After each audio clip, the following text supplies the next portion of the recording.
alikuwa Rigathi. Ni jambo lipi ambalo lilisukuma kabisa Rigathi akang'atuliwa kutoka kitini cha unaibu?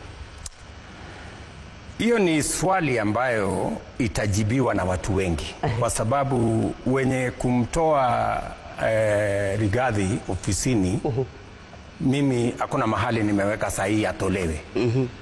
Sheria ilifuatwa, lakini wenye kumtoa, wacha nikujibu. wenye kumtoa wakamtoa, si ndio?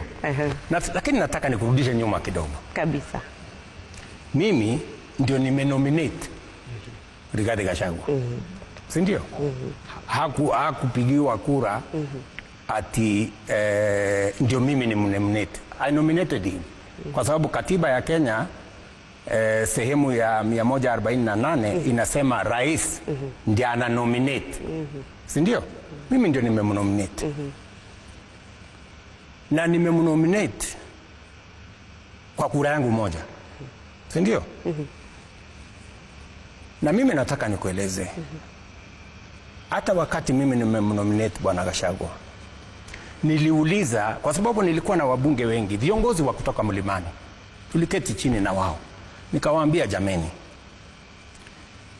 mimi nimefanya kazi na Mheshimiwa Uhuru Kenyatta miaka 10. Nimefanya kazi kabla ya hiyo. Nimekuwa rafiki ya watu wa Mlimani. Na wameniamini, wanataka kunipatia kura zao. Nataka nyinyi kama viongozi wa kutoka Mlimani, wabunge wa sasa, munisaidie mmoja wenu ama mmoja wa viongozi wa kutoka Mlima awe naibu wangu wakati tunaenda kwa uchaguzi. Nasikia Nyokabi? Nasikia. So nikawaachia nafasi, nikamwambia haya, munipatie mtu. Wakazungumza pale kwa ofisi yangu Karen pale nikiwa naibu wa rais. Karibu mpaka saa 10 toka asubuhi. Mwisho wakaniambia tumeshindwa. So tufanye namna gani? Nikamwambia hapana, hamwezi kushindwa. Wakaniambia kwa sababu tumeshindwa tunaweza kupiga kura. Nikamwambia pigeni kura. Wakapiga kura. Nasikia? Si unataka ukweli? Kabisa. Ikapigwa kura. Huyo Profesa Kindiki akapata kura 27. Ule rafiki yangu Rigathi akapata kura 5. Unasikia? Sasa wakati hawa viongozi wameniletea majibu, nikawaambia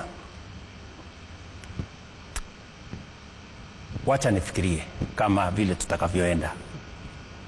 Mwisho nikawapasued, nikawaambia sikizeni. Mimi nalaumiwa Mlimani kwamba mimi nimeshikana na viongozi wachanga, viongozi vijana. Sijui Ndindi Nyoro, sijui Kimani Ichung'wah, sijui nani, hawa vijana wadogo wadogo. Na hata huyo profesa ako katika kiwango hiyo. Kawaambia ili tusionekane kwa watu wa Mlima, pengine nimechukua vijana, wacha nichukue huyu mzee karibu wa rika yangu, pengine mzee kidogo kuniliko, shingo upande. Wakaniambia wewe ndio kuamua. Sawa. Mimi nikaamua, tukaenda pamoja na ndugu yangu Rigathi. Hiyo ilikuwa ni miezi 3 kabla ya uchaguzi. Si ndivyo? Baada ya uchaguzi si tukaanza kazi. Mambo matatu yalitokea. Ya kwanza, shida. Kesi. Kila siku kwa kesi. Itumbi amesema sijui ameandika nini. Sasa tukafanya kesi. Kaita Itumbi. Deputy President ameketi hapo, mimi hapa. Wewe Deputy President anasema umefanya. Haya, tunamaliza kesi. Next, baada ya wiki moja, Faruk PA, mtu mdogo, amefanya. Haya, naita Faruk, nafanya kesi. Tukamaliza hiyo. Kidogo Ndindi Nyoro amefanya, ameitisha mkutano sijui Kiharu, amepanga wabunge wengi. Mbona amepanga wabunge? Mbona naita Ndindi Nyoro. Tumeketi chini. Kesi. Haya, kuisha hiyo, Kimani Ichung'wah sijui amesema. Sasa mpaka nikamuuliza ndugu yangu, wewe ni naibu wa rais wa Kenya. Bloga huyu Dennis Itumbi bloga, unasumbuana na yeye nini? PA ya ofisi mtu kidogo.